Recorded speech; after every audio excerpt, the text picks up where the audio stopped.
Hello students, I'm Dr. K. Sarojini Chakravarti, working as Assistant Professor in the Department of Botany, Government Degree College, Khairtabad, Hyderabad. Today, for final year in 5th semester, we are going to see the elective paper. In the elective paper, we have two choices. One is ecology and biodiversity, and another elective paper is horticulture. For 5th semester, for final year, we have chosen ecology and biodiversity. Okay, so in this picture, what you can see a big tree arising, and you can see small herbs, grasses, everything. Okay, so what it denotes? It denotes an ecology. Okay, so what is ecology? So what is a definition of an ecology? So when you want to see what is an ecology, ecology is a science that studies the living things, that is biota, environment and their interactions. Okay, now what is environment? Environment is nothing but where you have the living organisms along with non-living components. So the biota, that is living organisms, the non-living organism or non-living components and their interactions. When you study these two together, it is known as, the study is known as ecology. Ecology is a Greek word. It consists of two words. One is eikos. Eikos means house. Logos means study. Next, the ecology, the term was coined by the German biologist Ernst Haeckel in 1869. Okay, but recently ecology is defined as it is a study of ecosystems. Okay, so ecology deals with the study of interactions between living organisms and their physical environment. So when we talk about environment, here we are specifically talking about physical environment, nothing but air, water, soil, temperature, sunlight, all these comes. So that interaction between living organisms, the living forms with non-living forms, that is the air, water, temperature, sunlight, all it is known as, the study is known as ecology. Okay, now as we know, recently ecology is defined as the study of ecosystems. So now we will see what is ecosystem. Ecosystem is defined as a study resulting in the integration between living and non-living components of the environment. So here in the environment, you have both living and non-living components. Okay, again ecosystem, it consists of two words, eco and system. Okay, so what is eco? Eco implies the environment, and system denotes an interaction or interdependent or integrated complex between these two. The term ecosystem was proposed by A.G. Tansley in the year 1935. The best example of an ecosystem is Earth. So our planet Earth is a giant ecosystem where we can see different living forms interacting with different physical environmental conditions, where the living and non-living components are interacting with each other, and they are interdependent on each other, and you can see an integration between these two components is known as, that's why Earth is it's a best example of a ecosystem. Okay, so after that, now we'll see the classification of ecosystems. Okay, so classification of ecosystems, it is basically classified into two. One is natural ecosystems, another one is artificial ecosystem. Okay, so what is natural ecosystem or sacred system is also known as self-operating. So natural ecosystems are ecosystems which are existed naturally. So they are not man-made, or they are not prepared by anyone. Naturally, if they evolved, such type of ecosystems are known as natural ecosystems.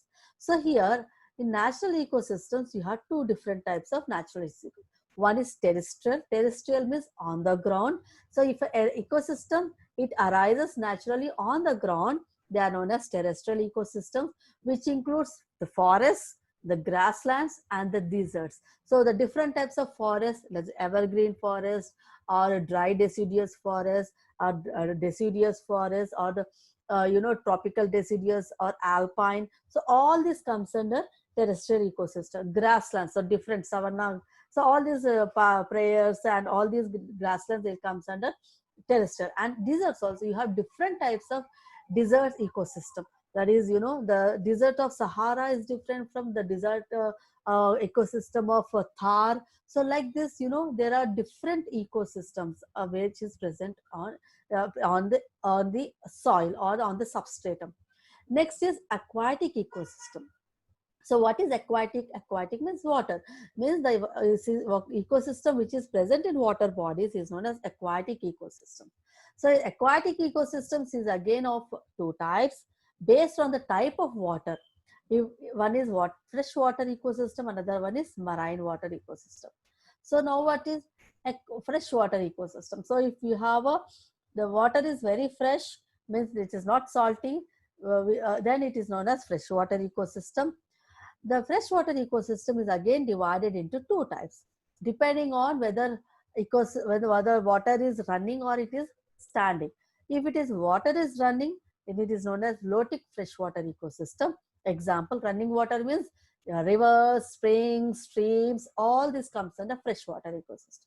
Next is lentic. Lentic means standstill. There is no movement in water. So standing water. So lakes, ponds, lakes, ponds, pools, ditches, puddles, swamps, all this comes under lentic freshwater ecosystem.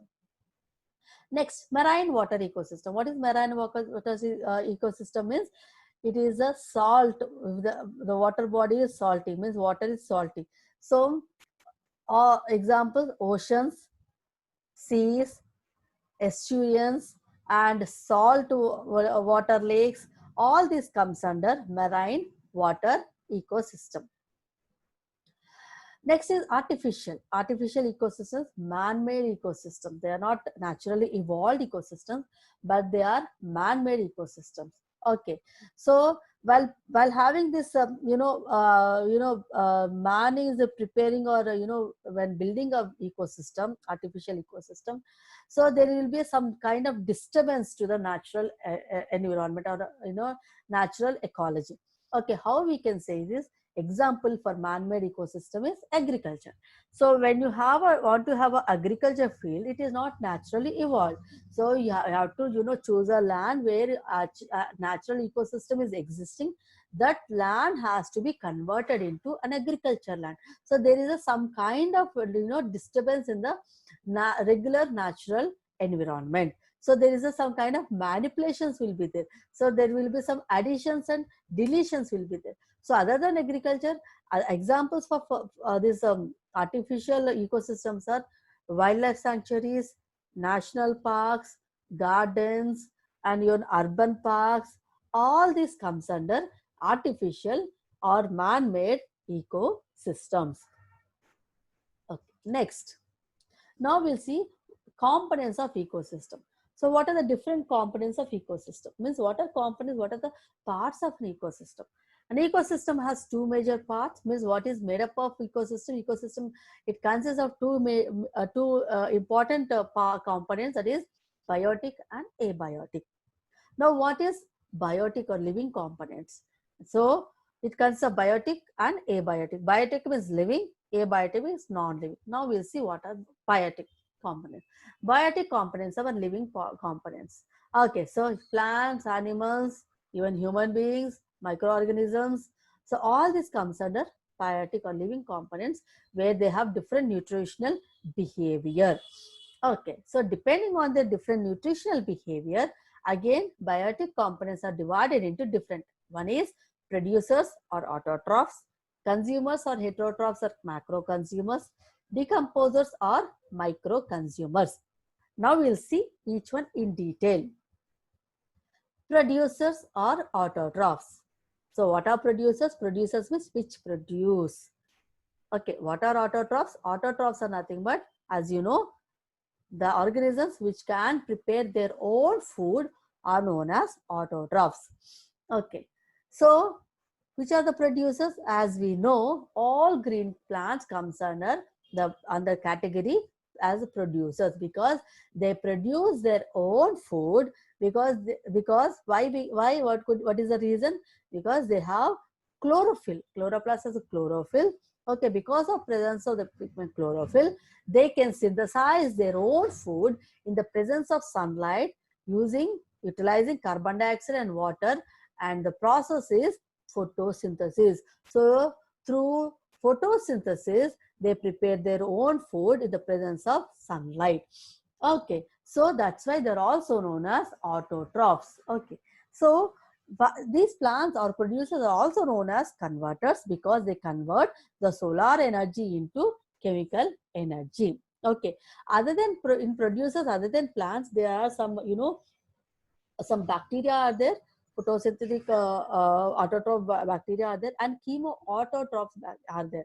Okay, what are chemoautotrophs?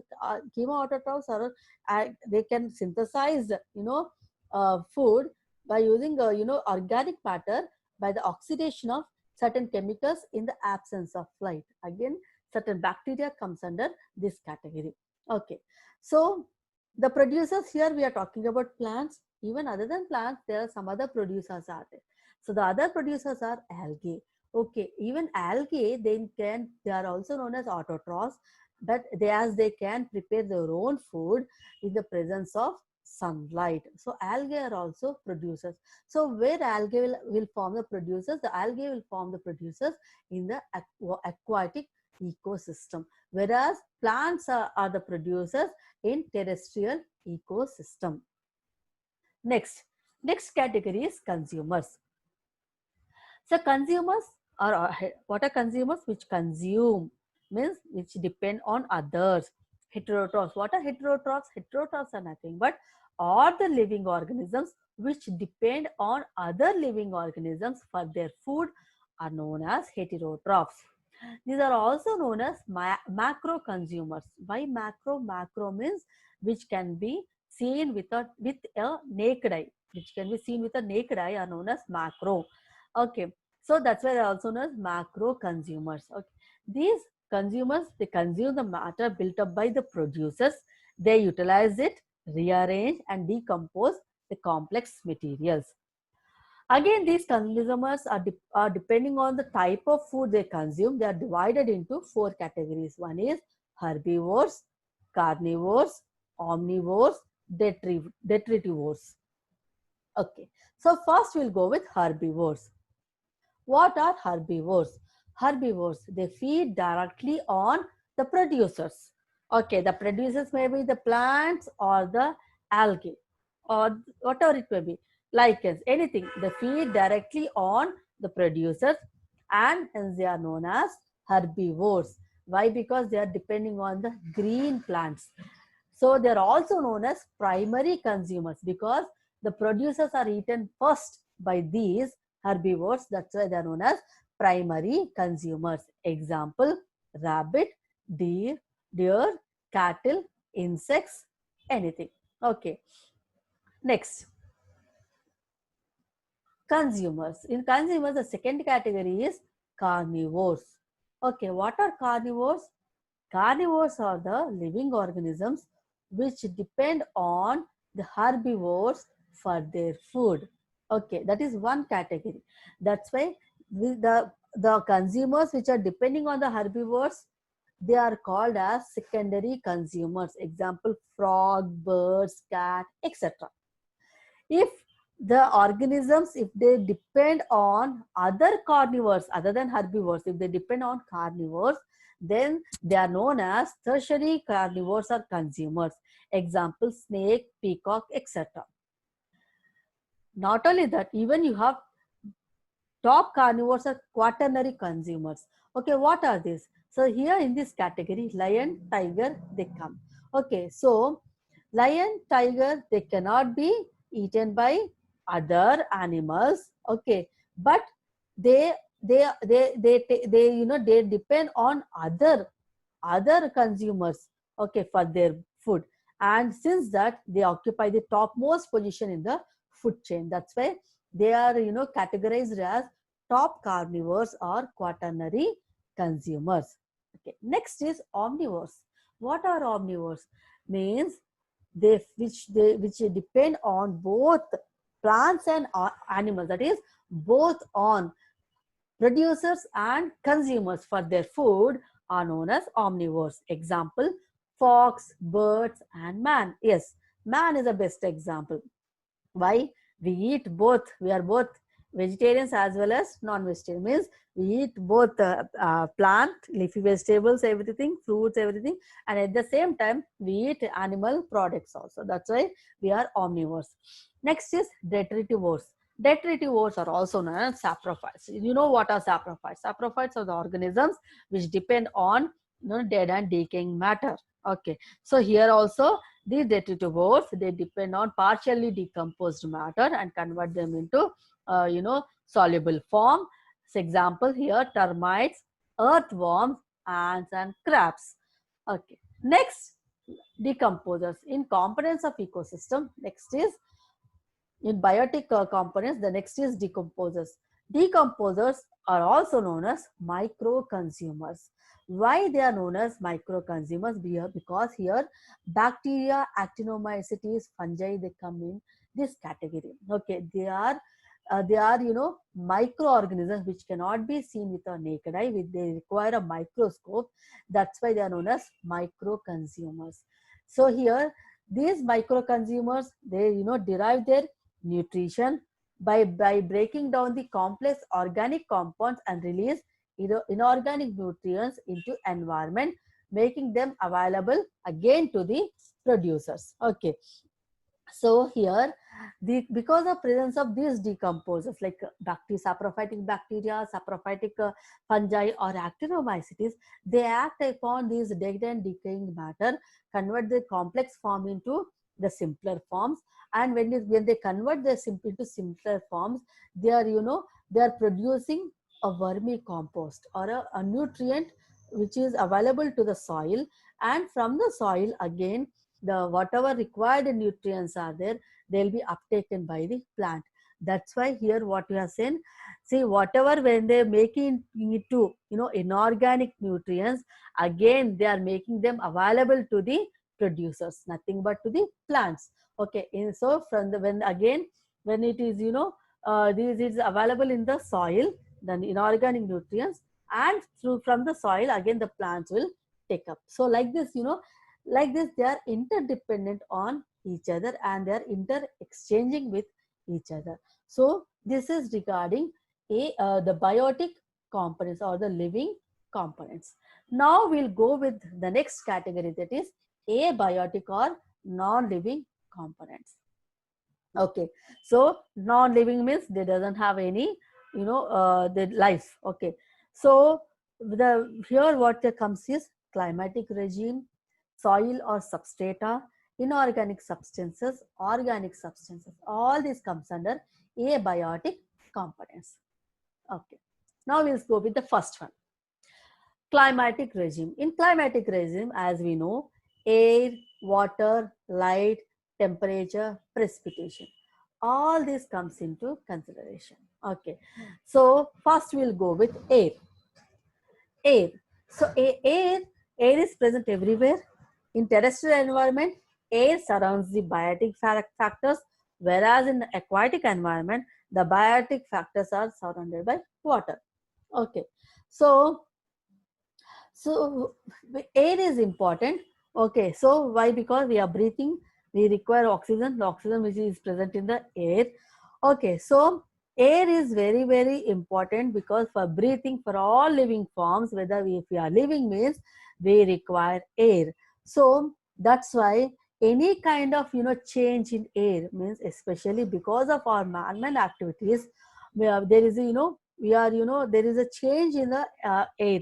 So pollution, so air pollution is because of extensive usage of cars, or because of factories, or whatever it may be. So extensive use of anything, it has resulted in the air pollution.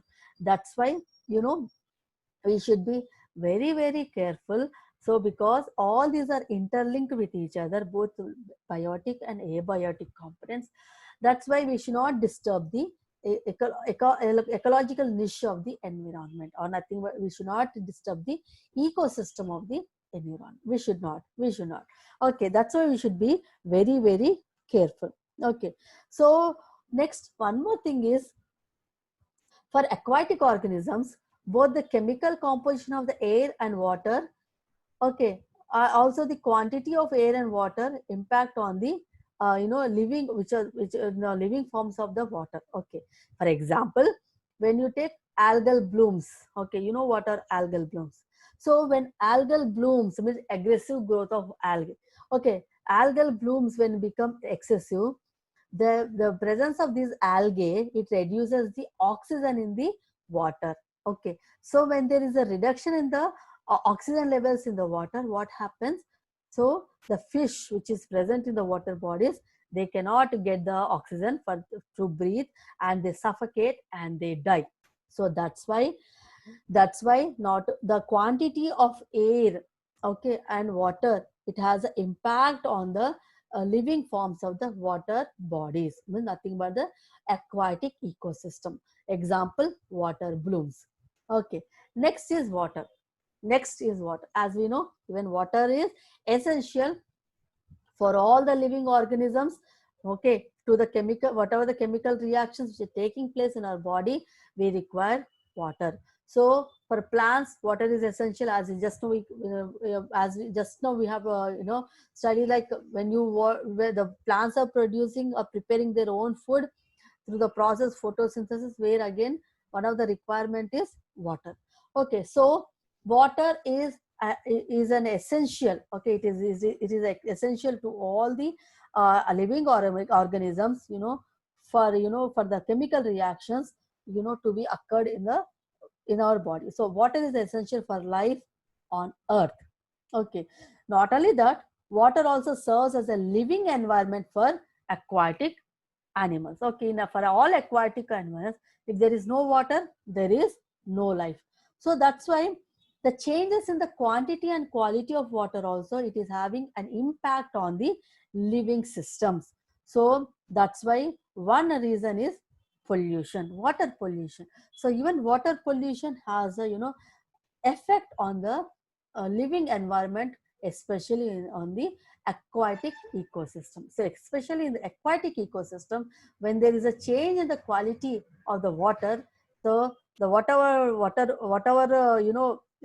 aquatic animals are there, which are living in the water bodies, when there is a change in the quality of water, so there is effect on the lives of the aquatic animals. Okay, so that's why again water is an essential abiotic component. Next is light. As we know, light is very important. When there is no light, what happens? There is no photosynthesis. So why? Plants are dependent on the process photosynthesis. In the presence of sunlight only, plants can prepare their own food. If there is no light, plants cannot prepare their own food, that there will be no production of food. When there is no production of food, it affects on the herbivores, and automatically in a food chain, it affects on the next levels of consumers. So light is again important. Differences in daylight hours impact temperatures at the equator and the poles. So this is one more reason. And the day-night rhythm of light impacts life patterns, including reproduction in animals and plants. That's why light is very, very important. That's why we should not alter any kind of thing in this living, non-living component also. Next is salinity. Salinity, animals in the ocean are adapted to the salinity by using a salt renal gland to control the salt content of their bodies. And at the same time, even plants can adapt themselves to high saline environments. Okay, so there is some kind of internal mechanism where they keep on removing the salt from their plant body. Even salinity is one more important non-living or abiotic component. Next is temperature. So as you know, most organisms require a relatively stable range of temperature. So like even human beings or animals, we have an internal mechanism to control our body temperature. And at the same time, plants also, have a mechanism, that is transpiration. Through transpiration, they control their body temperature. So that's why there is, when there is a change in the temperature, even the body will adjust to the temperature by changing internally in our internally in our body. Okay, so temperature changes can be natural, but not artificial. Okay, so if there is a artificial change in the temperatures, again it has impact on the ecosystem. Next, after climatic regime, next is soil. Even soil is very, very important. Why? Because all the producers, where they live, they start their life from the soil. Okay, so most plants need soil for nutrients. Okay, all the nutrients are present in the soil, and not only to that, they are the upholding of the roots will takes place in the soil itself. That's why soil is very, very important.